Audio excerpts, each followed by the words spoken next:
use of UGC on paid and organic. How is it changing the digital landscape? Brought to you by the Digital Marketing Podcast.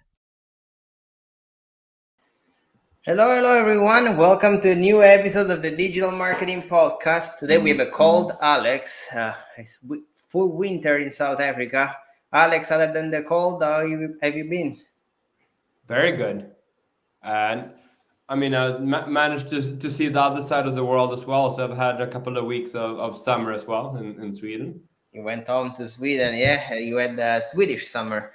Yeah, here in Miami, we always have summer, so I really don't know what the cold is anymore. But one day we'll try that experience again. Alex, today I really like this topic. Like, we talked about what we wanted to cover, and I thought the UGC is the topic that needs to be clarified for firms. UGC and its use for paid and organic, of course. And the first thing I want to clarify when it comes to UGC is that UGC are not influencers, right? UGC can almost be seen as in hiring a person to do a commercial talking about the product.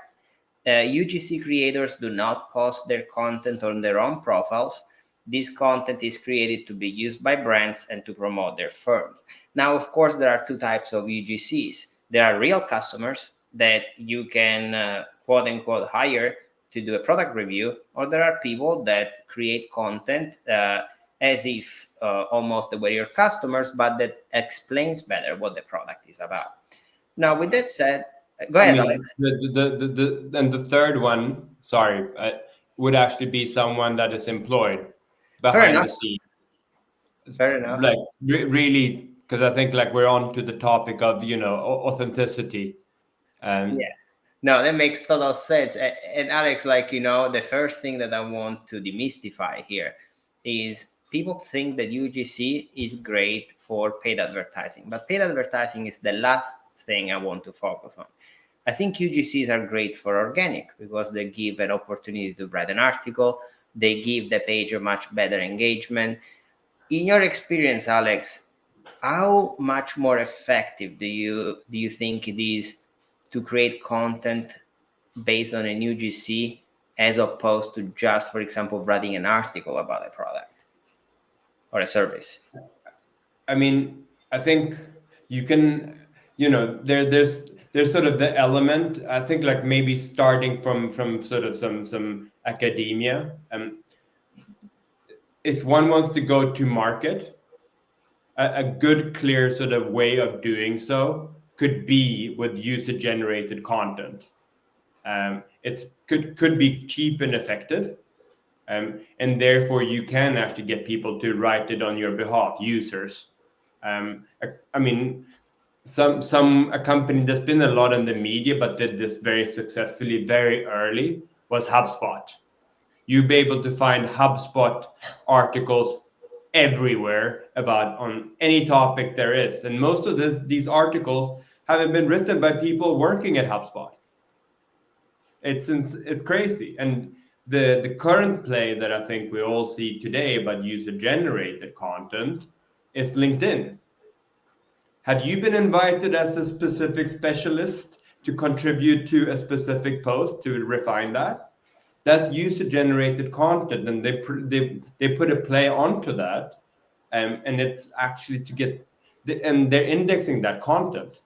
So now when you do Google searches, you actually enter LinkedIn on an ongoing basis. It is very good, Alex. You're pointing out something that many people get confused on, which is user-generated content isn't just not a video. It is a piece of content. It is literally anything that somebody generates about your brand. And many people think the UGCs are just like the video of somebody reviewing a product. No, it's much more to that, right? I mean, you can, it is video, it could be image, it could be a testimonial, it could be an article, it could be anything, but from, I think, the opinion of someone else. Often you have UGC or user-generated creators that you can sort of bring on board, either organically, and you can actually do this in a very native way, I mean, for example, I work with a couple of clients and they work with not influencers, but they invite normal people into various settings where their retail products are being worn and used, and those images are being floated around or being captured, snapped, but it's not like in a setting of studio. It's after hours, laid back, almost like behind the scene, and that is then sort of being owned by the company, and that they can then later on actually use in Instagram posts, TikToks, and the likes. Because I think like authenticity is a big problem nowadays in the digital world. Like when I see some of these videos about a product, I never tend to trust them because I'm like, is that a paid effort to showcase a product, right? Or is it like an authentic video? So I think it's interesting what they're talking about, where you say you can create almost like an authentic experience, still controlled by the brand itself, but more trustworthy in a sense. But Alex, from an SEO standpoint, right? In your experience, do you find it easier to rank content that has a UGC component to it, or is it actually doesn't make a difference? I mean, I think I'd say that it used to be easier to some extent, if one were to structure it. But I think a couple of weeks ago we spoke a bit about SEO, and that it had been sort of a massive transition, and Google had sort of done some ranking updates. So what is coming hereafter will be very difficult to know. So just clearly pointing that out, not to spoil any parties, but it's better to sort of inform you guys. But yes, I think user generated will create that authenticity, which could almost be the authority, because Google likes to use the sort of the terminology in terms of what content that is better for search engines and end users than others, which sort of is an experience, um, trust, like authority is one of them, but one could almost say also authenticity. But I think if one were to flip it actually and use it from a point of view um, of the end user, because I think like in the end of the day, Google nowadays is that intelligent that is trying to also, and other search engines, that is trying to serve content that actually pleases the end user. Yeah, we were talking about new and unique content. So user generated content kind of fits that. To me, like what I think is the paramount of user generated content is the popularity that Reddit is gaining. You can see how Reddit is being used more and more by firms. And there is a lot of authenticity there because these people will talk relentlessly about the product or a service. So that's really user generated content. So it goes beyond the mere video. I think like if a company approaches user generated content by just focusing on the video component of things, they're almost being naive about the fact that probably the video is the last component you should be focusing on. You need to have a complete strategy in regards to how you approach UGC. But like with my focus on paid marketing, I do see a difference. People engage much better. People are more involved with the creatives. People are more likely to comment, like, share. So there is definitely like a very strong component to it. And I do feel that UGC strategies, as you have said, are we are at a point where quote unquote everybody uses them, but it is about the strategy behind that. How do you use that, right? Yeah, I mean, because I think it's how, but I think you also to some extent, depending on where you use it, Yeah.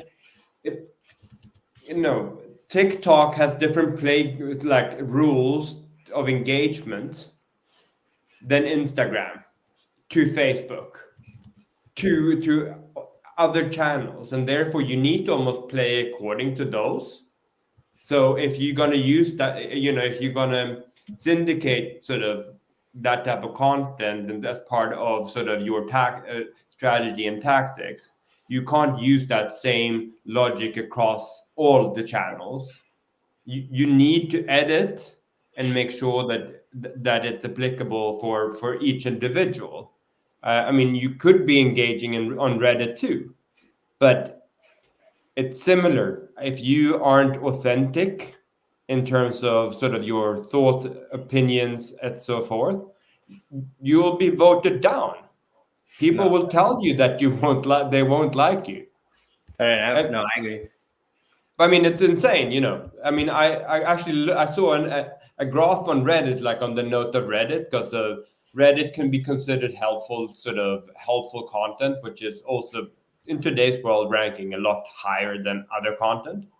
And Reddit had gone from November, I don't know, maybe 20, I think like it's somewhere about 100 million users, organic, to about 700 million in March. No, I agree. And overall, when it comes to these approaches, that is like everything. It's popular right now to do UGC, so everybody's jumping on it. The winners are gonna be the ones that stay long enough to, with a proper strategy, to then win at UGC. But you're gonna see that spike for the next 6 to 9 months. A lot of companies now popping up. They're gonna find the right UGC. But that brings us, Alex, to identifying the right person to work with your brand, because that's not easy either. And the easiest one is your own customers, or basically that the perfect UGC for you. But what if you want to do something more professional? Like, where do you go, right? Let's say you're selling a product. In that case, you cannot contact somebody that bought, I don't know, a piece of paper from you. So I guess selecting the right users and the right audience with the right voice, way of speaking, becomes essential in that, from that standpoint, right? I mean, this was something that I used to do, and have been doing for a while. Just in terms of that type of selection, this was more for testimonials actually. um, and and you can almost, for people that have bought your product X days later, do almost like the normal net promoter score, but you can sort of calibrate your questions slightly different, or like questions. It's simple but easy, ensuring that you get engagement. um, and if you have from 0 to 10, um, people that give you, a 5 and below, those you should contact no matter what, because there's been a problem sort of in the experience of buying your service or product. Yeah. And these guys, if you actually tend to them, you might be able to resurrect them, and actually make them not feel too bad about your company. Um, then you have those that have the giving you a sort of a 8, 9, and 10. Those you should reach out to, because they've of course had an awesome experience, and you actually would like to hear what they really liked about that, and this could turn into awesome content. I agree, and it's kind of funny, that people are going very crazy about UGC, but UGC has existed since the internet has existed. The reviews on an Amazon product are a UGC. Google reviews on a Google My Business profile are a UGC. So I think this craze about the UGC, Pilots, etc., anything, etc., everything. etc. So really, this craze, it's all about an organized effort to leverage UGC, rather than now we're using UGC, because we've always used UGC. And that But organized I think, effort. Go ahead, Alex. wouldn't you say that it's also, as you started the conversation, um, by saying that it's a move away from sort of top influencers? because all of a sudden, before, influencers were good and you almost felt like you belonged, and maybe a lot of people still belong to sort of an influencer sphere in some sort, but they don't feel it's authentic because the sponsored content part sort of often drops off, but it's clearly it's so now people want to have helpful content, authentic content by real people that haven't been sort of been done in a studio. I agree. I agree. There also what one of the problems of our work. When I talk to my wife, she always tells me to check the reviews before buying a product, and I'm like, I wish I would trust those reviews, right? It's like if we are in a world when like the strategic use of all of that content really falls into how can I make sure that the authenticity of what I'm doing comes across, because otherwise you're going to be another of those companies that but it looks fake. And that's a problem, I think, with UGC also nowadays. Influencers, that's one of the things that I barely use anymore in my marketing agency, because they're getting paid to do that content, right? And I'm like, you can have a following, but how long are people gonna follow influencer knowing that every single product they recommend they've been paid for? At some point that it's gonna reach a breaking point. Yeah, but I'm still surprised on how effective it is, because the association to that sort of influencer. But that's a different point. But I agree with you that there is a certain point where things will break, because and I think we live in a world though where I think we have a certain generation that don't actually follow influencers because it's not authentic enough. Without jumping into sort of the set and so forth, but and then you have like maybe more of our generation that might be sort of a bit sort of more inclined to listen to influencers. So and then you have the older, like part of the older generation. If they listen to anything, they will listen to authentic people in their own age, sort of telling their opinion. May it be in a video, may it then be in a still, may it be in whatever type of format you would like. Yeah, and I mean, like overall, Alex, like when it comes to using that content, going back to the SEO component of it, which I think is always overlooked when it comes to UGC. YouTube becomes an important component, right? Because let's say you have a piece of content that is a video. That video can become an article. That article can become, of course, something that you're going to post on your website. It's going to be on your website together with the video itself. Then the video can go on YouTube. Now, that video from YouTube can be posted on social as well. So there is a lot of SEO nuances to do when dealing particularly with the video UGC. In general, like, have you had much success using YouTube to try to rank and then drive traffic back to the website through maybe the link in the description itself? Extremely. I mean, I think number one here, YouTube can be super effective, but again, it depends on what product or service you do. Often product is better, and products that are visual, where you can almost like storify that, and you might actually do releases relatively often to your product or software. It's been in that sphere that has worked extremely well. And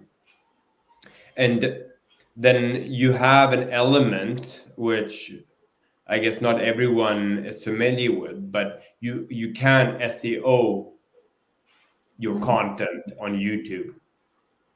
And the thing though is that it doesn't work like normal SEO that you do for search engines, because they're different. It's almost like you do SEO for, say, Amazon, works very different to how Google works, or how you can do SEO for TikTok to ensure that you actually are being picked up being picked up a lot more frequent on certain search queries. But if you sort of, there's a certain rationale to how you can build YouTube, and sort of where YouTube actually fits into almost, the user journey.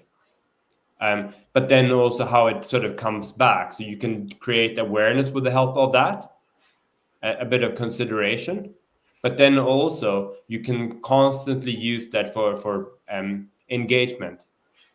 To ultimately, what you're trying to prevent here is churn. Yeah. Yeah, and then And also I guess UGC, you need to do as much as possible to create it in some sort of an evergreen environment, right? Because probably you want to, the shelf life could be pretty long for a UGC content, but also need to make sure to focus on something that is relevant long term for your business, most likely, right? yep. I mean, again, like, I think we're talking exactly about that. It's, but authenticity. I mean, if you have a studio background, it won't look authentic. You've been invited in by the company that is creating the user generated content, um, and they've scripted you to say this. That's not real. Rather than that, you're sitting in front of either your phone and just doing a quick one, because the quality of phones are normally pretty good, and you might have an odd background like me, that hasn't sort of been sort of pimped up in any way, but it doesn't matter. Um, so I think, like, I think more and more people are really appreciating this, and seeing this as an important part of sort of their decision making process.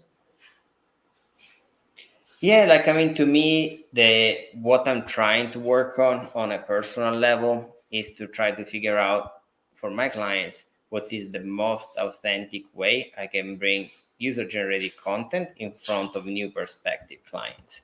And it's not about whether the content is authentic or not, because being in charge of the content, I basically know if it is authentic or not.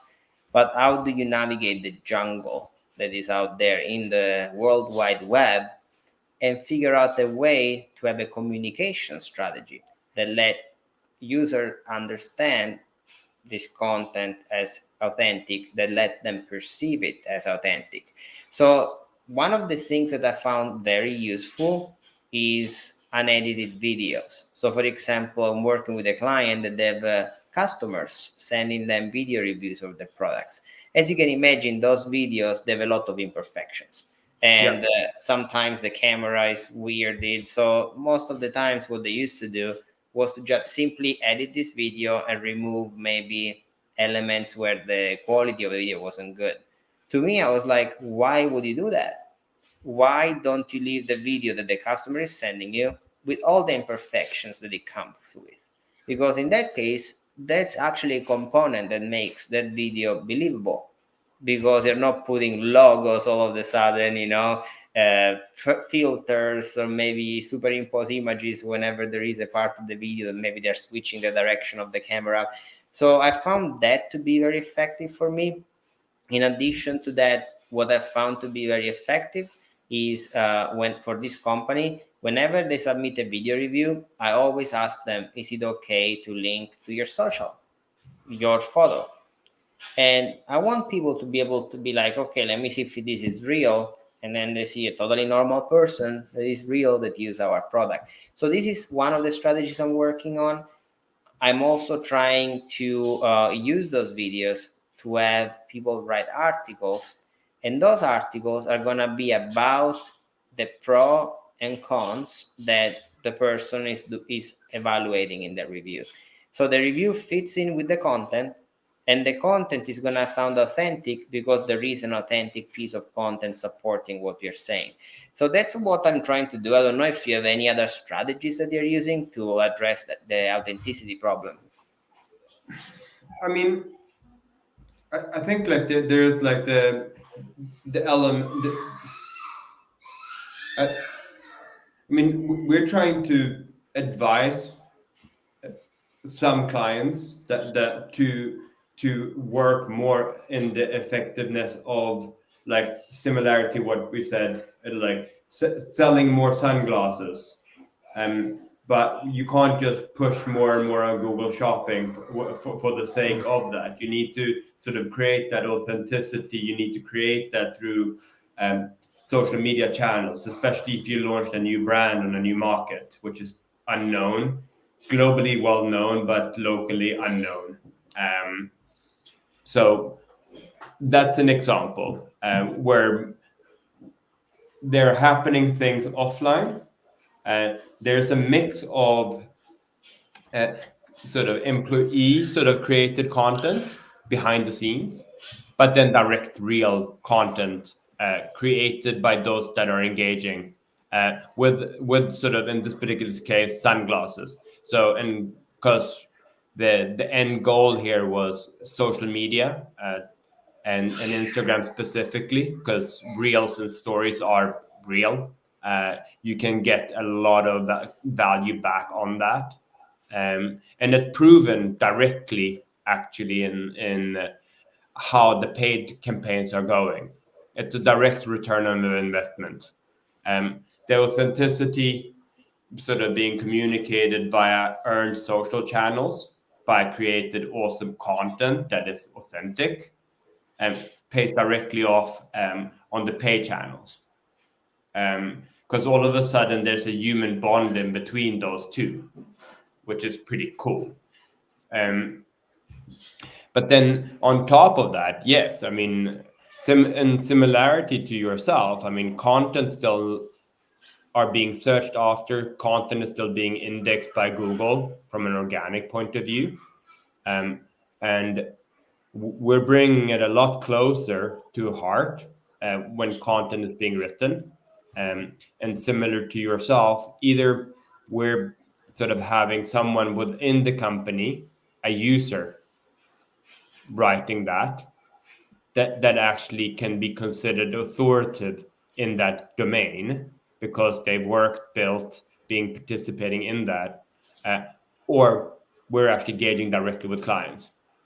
And then we also actually have just now initiated an experiment on the note of testimonials and video for YouTube for a particular client that is extremely successful, uh, sort of driving YouTube audience to website to convert. No, it's totally on the same page, Alex. Overall, so I think like the message that needs to come across here, like from the episode today, is one of UGCs can be good and UGCs can be bad. Same thing with everything in marketing. What really makes the difference is how you create an omni-channel strategy to manage that content you're generating. And of course, do not have the content just as a temporary effort. UGC will Yeah. take some time to produce results like anything else, right? Maybe in paid media, you see it faster, right? But that's also not even true because on Facebook, UGC starts with ICPC and then it goes down as the engagement grows. So overall, having a complex strategy is good. Focusing on making it as authentic as possible is going to be paramount to the success of the whole strategy. And more importantly, UGC can be used for organic marketing because there is not only the article writing, right? When it comes to SEO, there is YouTube, there is video ranking, there is how can I use this content to create maybe 3 pieces of content. And if you're lucky enough and if your UGC is authentic enough, no surprises, you might start getting backlinks from that effort.